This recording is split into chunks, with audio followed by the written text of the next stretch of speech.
السلام علیکم ورحمۃ اللہ وبرکاتہ۔ امید ہے آپ سبھی ایمان اور صحت کی بہترین حالتوں میں ہوں گے۔ دورہ قرآن کے اس سفر میں آج ہم پارہ نمبر 14 کا آغاز کریں گے۔ آئیے اللہ کے نام کے ساتھ پارہ نمبر 14 کا آغاز کرتے ہیں۔ اعوذ باللہ من الشیطان الرجیم، بسم اللہ الرحمن الرحیم۔ رب اشرح لی صدری ویسر لی امری واحلل عقدۃ من لسانی یفقہوا قولی۔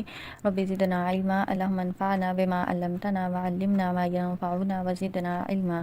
رب یسر ولا تعسر وتمم بالخیر وبک نستعین، آمین الہی آمین۔ پارہ نمبر 14 میں دو صورتیں ہیں، سورہ ہجر اور سورہ نحل شامل ہے۔ بنیادی موضوعات میں اللہ کی قدرت، انبیاء کی آزمائشیں اور نعمتوں کی شکر گزاری شامل ہیں۔ پارہ نمبر 14 میں جو سورہ ہجر کا آغاز ہو رہا ہے آیت نمبر 2 سے، لیکن اس کا آیت نمبر 1 جو ہے پارہ نمبر 13 میں ہے، تو ہم سورت کے آغاز سے ہی اس کو شروع کریں گے۔ نام کا مطلب الحجر ایک قوم کا نام ہے جو سمود کی بستی میں رہتی تھی اور اللہ کے عذاب کا شکار ہوئی۔ یہ مکی صورت ہے، یعنی ہجرت سے پہلے نازل ہوئی اور اس کی 99 آیات ہیں۔ سورہ ہجر کے اہم موضوعات ہیں قرآن کی حفاظت، اللہ نے قرآن کو محفوظ رکھنے کا وعدہ کیا، انبیاء کی آزمائشیں، حضرت نوح علیہ السلام، حضرت لوط علیہ السلام اور حضرت صالح علیہ السلام کی قوموں کے انجام کا ذکر ہے، شیطان اور آدم علیہ السلام، شیطان نے آدم علیہ السلام کو سجدہ کرنے سے انکار کیا اور قیامت تک گمراہ کرنے کی مہلت مانگی، جنت اور جہنم، نیک لوگوں کے لیے جنت کی خوشخبری اور کافروں کے لیے دردناک انجام ہے۔ تو آئیے دیکھتے ہیں اس سورت کو۔ بسم اللہ الرحمن الرحیم، شروع اللہ کے نام سے جو بڑا مہربان نہایت رحم کرنے والا ہے۔ الف لام را، یہ آیات ہیں کتاب اور قرآن مبین کی۔ مبین یعنی کہ واضح ہیں، ان میں کوئی بھی شک نہیں ہے۔ کسی وقت کافی چاہیں گے کہ کاش وہ مسلمان ہوتے، یعنی یہ آرزو کریں گے موت کے وقت جب فرشتے انہیں جہنم کی آگ دکھاتے ہیں یا جب جہنم میں لے جایا جائے گا، تب وہ آرزو کریں گے کہ کاش ہم بھی ایمان لے آتے۔ اے نبی انہیں چھوڑ دیجئے، وہ کھائیں پیئیں اور فائدہ اٹھائیں اور جھوٹی امیدیں انہیں غفلت میں ڈالے رکھیں، پھر جلد ان کو معلوم ہو جائے گا اور ہم نے جس بستی کو بھی ہلاک کیا اس کی تباہی کے لیے لکھی ہوئی میعاد مقرر تھی، کوئی امت اپنے مقرر وقت سے نہ آگے نکل سکتی ہے اور نہ ہی پیچھے ہٹ سکتی ہے۔ یعنی جو عذاب کا ٹائم ہے یا جو ان کی ہلاکت کا وقت تھا وہ ایک مقرر وقت تھا، اس سے وہ نہ آگے ہو سکتے ہیں اور نہ ہی وہ پیچھے ہو سکتی ہے۔ اور انہوں نے کہا اے وہ شخص جس پہ یہ ذکر یعنی قرآن نازل کیا گیا ہے، یقیناً تو مجنون ہے اور تو ہمارے پاس رشتے کیوں نہیں لے آتا اگر تو سچوں میں سے ہے۔ یعنی یہ جو معجزہ ہے وہ بار بار یہ چاہتے تھے، لیکن اس کا ایک وجہ یہ بھی ہے کہ اللہ نے انسان یہاں زمین پہ انسان پیدا کیے تھے، تو ان کے ہدایت کے لیے ایک بشر ہی رسول آ سکتا تھا، فرشتے نہیں آ سکتے تھے۔ اور یہ کافر ان کو کہتے تھے کہ اگر اپنی تصدیق کرنا چاہتا ہے تو تیرے ساتھ کوئی فرشتے ہیں، اور یہ فرشتوں کے آنے کی ایک ہی صورت ہے کہ جب اللہ کی طرف سے عذاب آتا ہے تب یہ فرشتے آتے ہیں۔ فرشتے تو ہم صرف عذاب کے ساتھ نازل کرتے ہیں اور اس وقت ان کفار کو ڈھیل نہیں دی جاتی۔ بے شک ہم نے یہ ذکر یعنی قرآن نازل کیا اور بے شک ہم ہی اس کے محافظ ہیں۔ یہاں پہ جو پہلی کتابیں تھیں وہ ان کو تحریف ان میں کر دی گئی، ان میں رد و بدل کافی کر دی گئی، لیکن قرآن پاک جیسا نازل ہوا تھا آج بھی ویسا ہی موجود ہے، اس میں کسی قسم کی بھی کوئی رد و بدل یا تبدیلی نہیں کی گئی۔ اس کی وجہ یہ ہے کہ اللہ تعالیٰ نے خود اس قرآن کی حفاظت کا ذمہ لیا ہے، اور جس چیز کی حفاظت کا ذمہ خود اللہ سبحانہ و تعالیٰ نے لیا ہو اس کو کوئی بھی تبدیل نہیں کر سکتا۔ اور یقیناً آپ سے پہلے کئی گروہوں میں رسول بھیج چکے ہیں اور ان کے پاس جو بھی رسول آیا وہ اسے مذاق کرتے تھے، یعنی پہلے بھی جو قومیں تھیں ان کا بھی یہی سیم رویہ تھا، تو آپ اس چیز پہ پریشان نہ ہوں۔ ہم اسی طرح مجرموں کے دلوں میں ہنسی مذاق ڈالتے ہیں، وہ اس قرآن پر ایمان نہیں لاتے اور یہی پہلے لوگوں کا طریقہ گزر چکا ہے۔ اور اگر ہم ان پر آسمان سے ایک دروازہ کھول دیں پھر وہ اس پر چڑھنے لگیں، تبھی وہ یہی کہیں گے کہ ہماری تو نظریں ہی بند کر دی گئی ہیں، بلکہ ہم لوگوں پر جادو ہوا ہے، اور یقیناً ہم نے آسمان سے ستارے بنائے اور اسے ناظرین کے لیے زینت دی، اور ہم نے انہیں ہر شیطان مردود سے محفوظ رکھا ہے۔ شیطان مردود سے محفوظ رکھنے کے معنی کہ یہ جو شیطان ہے یہ آسمان کی طرف جانے کی کوشش کرتا ہے تو آسمان سے ایک شہاب ثاقب اس پر ٹوٹ گرتے ہیں، پھر رجیم ہونے کے ساتھ وہ ملعون مردود ہونا بھی لازم ہوتا ہے۔ یہاں اللہ نے فرمایا کہ ہم نے آسمانوں کی حفاظت فرمائی ہے۔ یہ شیطان کیا سننے جاتے تھے کہ جب اللہ سبحانہ و تعالیٰ فرشتوں کو کوئی حکم دیتے تھے تو فرشتے جو ہیں وہ اپنے پر جو ہیں وہ پھٹ پھڑاتے ہوئے ایک دوسرے کے ساتھ ذکر کرتے تھے کہ اللہ نے ہمیں یہ حکم دیا ہے، تو شیطان جو ہے وہ زمین سے آسمان کی طرف چڑھتے تھے تاکہ وہ کان لگا کر اس بات کو سنیں، لیکن اللہ سبحانہ و تعالیٰ نے آسمان کا نظام اتنا محفوظ رکھا ہے کہ جیسے ہی کوئی شیطان اوپر چڑھتا ہے اور کوئی بات سننے کی کوشش کرتا ہے تو ایک جلتا ہوا انگارہ جس کو شہاب ثاقب کہا جاتا ہے وہ اس کے پیچھے لگ جاتا ہے اور اس کو تباہ کر دیتا ہے۔ بعض اوقات ایسا ہوتا ہے کوئی ایک آدھ ہلکی پھلکی بات شیطان سن لیتا ہے اور وہ آ کر کاہن کی کان میں ڈال دیتا ہے، اور وہ جو کاہن ہے اس میں سو جھوٹ لگا کر جو ہے آگے بیان کر دیتا ہے، تو اس طرح سے یہ جو کاہن ہے وہ ایک ذرا ہلکی سی جو مطلب پوری بات ان کو نہیں پتا ہوتی لیکن کوئی ہلکا سا ان کو ہنٹ ملتا ہے تو وہ اس بات سے ہی آگے سو جھوٹ ملا دیتے ہیں، لوگ ان پر یقین کر لیتے ہیں۔ تو یہ جو کہانت ہے یہ اس طرح سے ایک شیطانی عمل کے طور پر ہمارے معاشرے میں عام ہے۔ اللہ پاک سے دعا کرتے ہیں کہ اللہ پاک ہمیں بچائے۔ تو اس طرح سے اللہ نے آسمان کا جو نظام ہے اس کو مربوط کیا، اس کو محفوظ کیا کہ جیسے ہی کوئی شیطان سننے کی کوشش کرتا ہے شہاب ثاقب اس شیطان کے پیچھے لگتا ہے اور اس کو نیست و نابود کر دیتا ہے، مگر جو چوری چھپے سنے تو چمکتا شہاب دہکتا شعلہ اس کا پیچھا کرتا ہے۔ اور ہم نے زمین پھیلا دی اور اس میں پہاڑ ڈال دیے اور اس میں ہر چیز مناسب مقدار میں اگائی، اور ہم نے تمہارے لیے زمین میں معاش کے اسباب بنائے، یعنی پیشہ جو ہے زمین میں کمائی کے ذریعے بنائے، اور ان کے لیے بھی جن کے رازق تم نہیں ہو، اور ہر چیز کے خزانے ہمارے پاس ہی ہیں، اور ہم نے ہر چیز معلوم مقدار ہی میں اتاری ہے، اور ہم نے بوجھل برابر ہوائیں بھیجی، پھر آسمان سے پانی نازل کیا، پھر وہ تمہیں پلایا، اور اس پانی کا ذخیرہ کرنے والے تم نہیں ہو،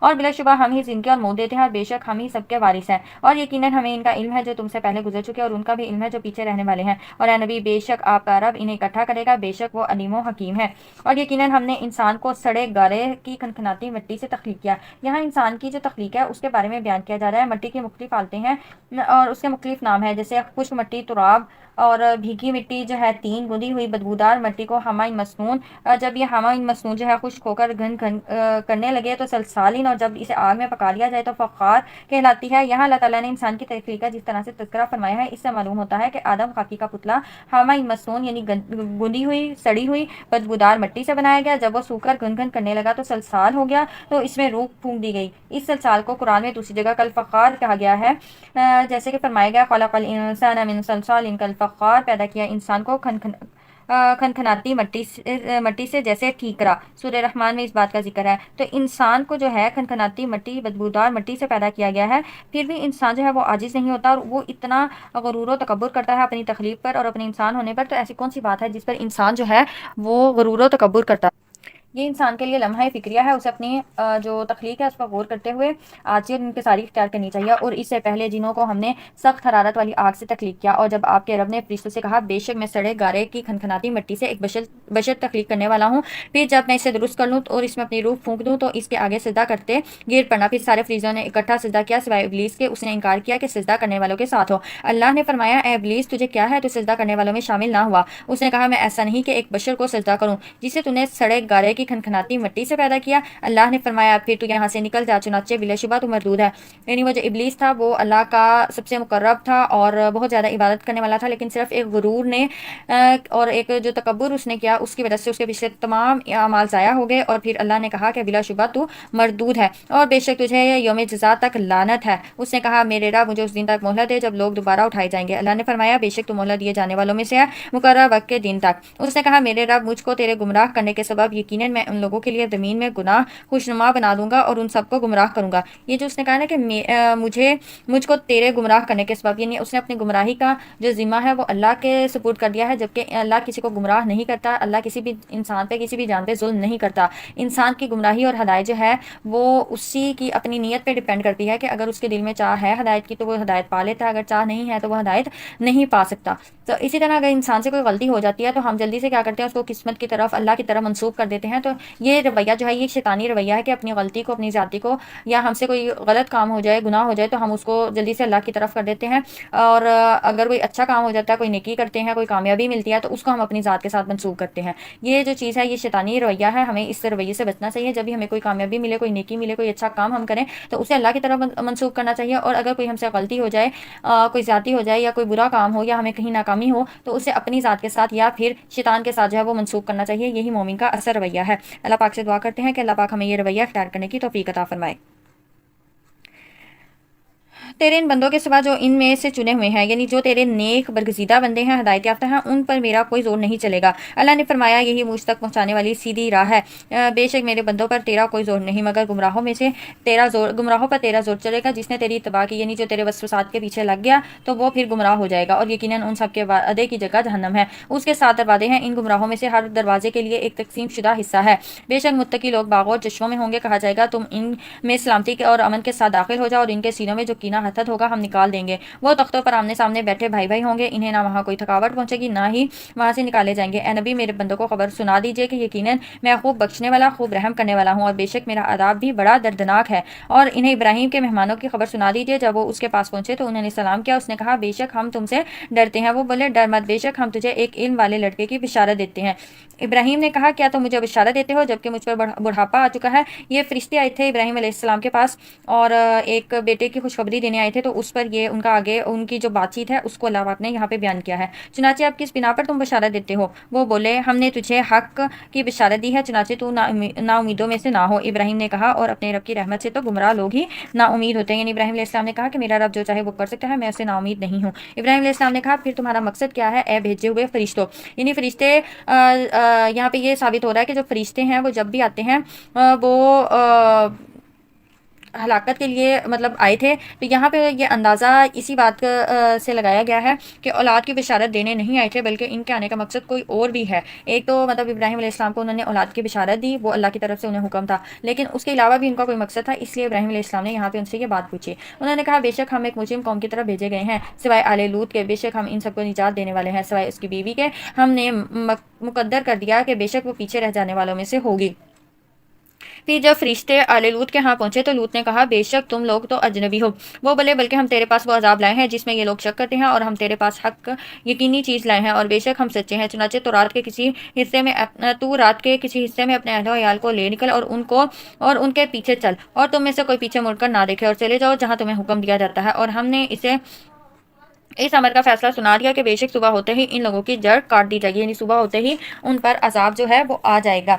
اور شہر سدوم والے خوشیاں مناتے ہوئے آئے. لوط نے کہا بے شک یہ لوگ میرے مہمان ہیں، لہذا تم مجھے رسوا نہ کرو. یعنی جب فرشتے لوط علیہ السلام کے پاس آئے تو وہ لوگ خوش ہوئے کہ یہاں پہ یہ نئے لوگ آئے ہیں. تو وہ جو ایک کبھی حرکت کرتے تھے انہوں نے سوچا کہ اب وہ ان مہمانوں کے ساتھ وہ کبھی حرکت کریں گے. تو پھر لوط علیہ السلام نے کہا بے شک یہ لوگ میرے مہمان ہیں، لہذا تم مجھے رسوا نہ کرو اور اللہ سے ڈرو اور مجھے ذلیل نہ کرو. وہ بولے کیا ہم نے تجھے دنیا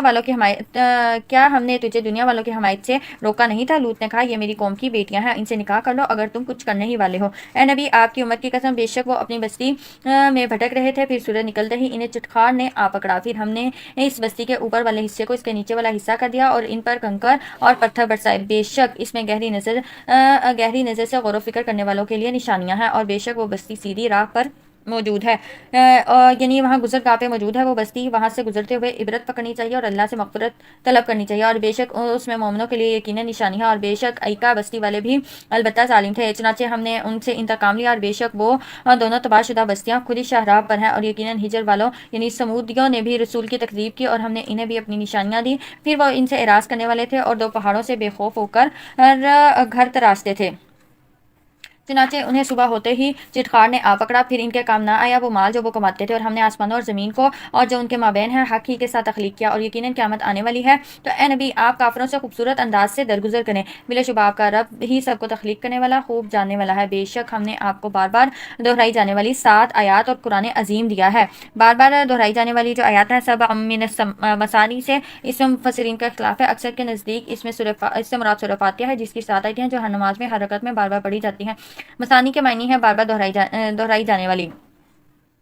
حدیث سے بھی اس کی تائید ہوتی ہے. چنانچہ ایک حدیث میں رسول اللہ صلی اللہ علیہ وسلم فرمایا الحمدللہ رب العالمین، یہ 7 مسانی اور قرآن عظیم ہے جو میں دیا گیا ہوں. اور ایک حدیث میں آتا ہے ام القرآن ہی 7 المسانی والقرآن العظیم، سورہ فاتحہ قرآن کا ایک جز ہے، اس لیے قرآن عظیم کا ذکر بھی ساتھ میں ہی کیا گیا ہے. اور ہم نے مختلف قسم کے لوگوں کو جو مال و متا دیا ہے اس کی طرف آپ اپنی نظریں نہ اٹھائیں اور نہ ان کی حالت پر غم کھائیں، اور آپ ان پر شفقت بازو مومنوں کے لیے جھکائے رکھیں. یعنی ہم نے سورہ فاتحہ اور قرآن عظیم جیسی نعمتیں آپ کو عطا کی ہیں، اس لیے دنیا اور اس کی زینتیں اور ان کے مختلف قسم کے اہل دنیا کی طرف نظر نہ دوڑائیں جن کو دنیا فانی کی عارضی چیزیں ہم نے دی ہیں، اور وہ جو آپ کی تکذیب کرتے ہیں اس پر غم نہ کھائیں. مومنوں کے لیے اپنے بازو جھکا دیں، یعنی ان کے لیے نرمی اور محبت کا رویہ اپنائیں اور اختیار کریں. اور کہہ دیجئے بے شک میں تو صاف صاف ڈرانے والا ہوں ایسے ہی عذاب سے جیسا کہ ہم نے قسمیں کھانے والوں پر نازل کیا تھا جنہوں نے اپنے قرآن یعنی تورات کو پارا پارا کر دیا. چنانچہ آپ کے رب کی قسم ہم ان سب سے ضرور باز پرس کریں گے ان عملوں کی جو وہ کرتے تھے. چنانچہ آپ کو جو حکم دیا جاتا ہے آپ کھول کر سنا دیں اور مشرکین سے بے رخی برتیں. بلا شبہ ہم ٹھٹھا کرنے والوں کے مقابلے میں آپ کو کافی ہیں وہ لوگ جو اللہ کے ساتھ کسی اور کو معبود بناتے ہیں. چنانچہ وہ اپنا انجام جلد جان لیں گے، اور یقیناً ہم جانتے ہیں کہ جو کچھ وہ کرتے ہیں اس سے آپ کا سینہ یعنی دل تنگ ہوتا ہے. اور آپ اپنے رب کی حمد کے ساتھ تسبیح کریں اور سجدہ گزاروں میں سے ہو جائیں، اور آپ اپنے رب کی عبادت کریں حتیٰ کہ آپ کے پاس یقین یعنی موت کا وقت آ جائے. یہاں پہ نبی صلی اللہ علیہ وسلم کو بھی یہ تلقین کی جا رہی ہے کہ اگر آپ تبلیغ کے کام کے لیے نکلے ہیں تو اس پر آپ کو لوگوں کی باتوں کا سامنا کرنا پڑتا ہے یا ان کی باتوں کی وجہ سے، ان کے رویے کی وجہ سے آپ کا دل تنگ ہوتا ہے، تو آپ اللہ کو زیادہ سے زیادہ یاد کریں، اللہ سے مدد طلب کریں، اللہ کی حمد و ثنا کریں، اس کے علاوہ کوئی بھی جائے پناہ نہیں ہے۔ اور جب موت کا وقت آ جائے گا تو یقیناً سب لوگ جان لیں گے کہ کون حق پر تھا اور کون حق پر نہیں تھا۔ یہاں ہماری سورہ ہجر جو ہے الحمدللہ وہ مکمل ہوئی۔ سورہ ہجر سے حاصل ہونے والے اہم اسباق: اللہ کے وعدے سچے ہیں، قرآن ہمیشہ محفوظ رہے گا کیونکہ اس کی حفاظت کا ذمہ اللہ نے خود لیا ہے، نافرمانی کرنے والوں کا انجام سخت ہوتا ہے، شیطان کے وسوسوں سے بچنا ضروری ہے۔ یہ صورت ایمان کو مضبوط کرتی اور انسان کو اللہ کی قدرت پر غور کرنے کی دعوت دیتی ہے۔ آگے ہم سورہ نحل کا آغاز کرتے ہیں۔ النحل کا مطلب ہے شہد کی مکھی، جس کا ذکر سورت میں اللہ کی نشانیوں میں سے ایک کے طور پہ کیا گیا ہے، اسی وجہ سے اس سورت کا نام النحل ہے۔ یہ مکی سورت ہے، یعنی ہجرت سے پہلے نازل ہوئی، اور اس کی کل آیات 128 ہیں۔ سورہ نحل کا آغاز کرتے ہیں۔ سورہ نحل کے اہم موضوعات: اللہ کی قدرت اور نعمتیں، چھپائے پانی، کھیتیاں، درخت، شہد کی مکھی، زمین و آسمان کی نشانیاں، وحی اور قرآن کو ہدایت اور رحمت کے طور پر نازل کیا گیا ہے۔ کافروں کی سرکشی اور انجام، اللہ کی آیات کا انکار کرنے والوں کا انجام جہنم، صبر، شکر اور توکل کی تعلیم، مشکلات میں صبر، اللہ کی نعمتوں پر شکر اور صرف اللہ پر ہی بھروسہ کرنے کی ہدایت۔ آئیے سورہ نحل کا آغاز کرتے ہیں اور دیکھتے ہیں اس میں اللہ پاک نے کیا فرمایا۔ بسم اللہ الرحمن الرحیم، اللہ کے نام سے شروع جو بڑا مہربان نہایت رحم کرنے والا ہے۔ اللہ کا حکم آ پہنچا، لہٰذا تم اسے عجلت سے نہ مانگو۔ یہاں پہ یہ بات، اس سے مراد یعنی قیامت ہے، وہ قیامت قریب آ گئی ہے جسے تم دور سمجھتے تھے، بس جلدی نہ بچاؤ، یا وہ عذاب مراد ہے جو مشرکین طلب کرتے تھے۔ اسے مستقبل کی بجائے ماضی کے صیغے میں بیان کیا کیونکہ اس کا وقوع ہونا یقینی ہے، یعنی قیامت کا آنا یا عذاب کا آنا یقینی ہے، اس لیے یہاں پہ ماضی کے صیغے میں بات کی گئی ہے۔ وہ پاک اور ان معبود باطلا سے برتر ہے جنہیں وہ شریک ٹھہراتے ہیں۔ وہ اپنے بندوں میں سے جس پر چاہیں اپنے حکم سے وحی دے کر فرشتے نازل کرتا ہے کہ تم لوگوں کو اس بات سے آگاہ کر دو کہ بلا شبہ میرے سوا کوئی الہ نہیں، لہذا تم مجھ ہی سے ڈرو۔ اس نے آسمان اور زمین حق کے ساتھ تخلیق کیے اور وہ ان سے برتر ہے جنہیں وہ شریک ٹھہراتے ہیں۔ اس نے انسان کو نطفے سے تخلیق کیا، وہ یکا یک وہ کھلا جھگڑالو ہو گیا، یعنی انسان کو پھر اس کی تخلیق کی طرف جو ہے توجہ دلائی جا رہی ہے کہ کتنے حقیر مادے سے انسان کی تخلیق کی گئی ہے، پھر بھی وہ جھگڑالو بنا پھرتا ہے۔ اور اس نے چھپائے بھی پیدا کیے، ان میں تمہارے لیے گرمی حاصل کرنے کا سماں اور دیگر منافع ہیں، اور ان میں سے بعض کو تم کھاتے بھی ہو، اور ان میں تمہارے لیے خوبصورتی بھی ہے جب تم انہیں شام کو چرا کر لاتے ہو اور صبح چرانے کے لیے لے جاتے ہو، اور وہ تمہارے بوجھ اٹھا کر ان شہروں تک لے جاتے ہیں جہاں تم جسمانی مشقت کے بغیر نہیں پہنچ پاتے تھے۔ بے شک تمہارا رب بڑا شفقت والا، بہت رحم والا ہے، اور اسی نے گھوڑے، خچر اور گدھے پیدا کیا تاکہ تم ان پر سواری کرو، اور زینت کے لیے انہیں پیدا کیا، اور وہ پیدا کرتا ہے جو تم نہیں جانتے، اور سیدھی راہ اللہ ہی پر جا پہنچتی ہے، اور بعض راہیں ان میں سے ٹیڑھی ہیں، اور اگر اللہ چاہتا تو تم سب کو ہدایت دیتا۔ وہی ہے جس نے آسمان سے تمہارے لیے پانی نازل کیا اور اس سے پینا ہے، اور اسی سے درخت اگتے ہیں جن میں تم جانور چراتے ہو، وہ اسی پانی سے تمہارے لیے کھیتی اگاتا ہے، اور زیتون اور کھجور اور انگور اور ہر قسم کے پھل۔ بے شک اس میں غور و فکر کرنے والوں کے لیے بہت بڑی نشانی ہے، اور اس نے تمہارے لیے مسخر کیے دن رات اور سورج اور چاند اور تمام تارے بھی اسی کے حکم کے پابند ہیں۔ بے شک اس میں عقل مندوں کے لیے البتہ کئی نشانیاں ہیں، اور رنگ برنگ کی وہ چیزیں بھی تابع کر دی جو اس اللہ نے تمہارے لیے زمین میں پیدا کی۔ بے شک ان میں ان لوگوں کے لیے جو نصیحت پکڑتے ہیں بہت بڑی نشانی ہے، اور وہی ہے جس نے سمندر مسخر کیا تاکہ تم اس میں تر و تازہ مچھلی کا گوشت کھاؤ، اور اس میں سے زیور موتی نکالو جو تم پہنتے ہو، اور تو کشتیاں دیکھتا ہے کہ پانی کو چھیڑتی چلی جاتی ہیں تاکہ تم اس اللہ کا فضل تلاش کرو اور تاکہ تم شکر کرو۔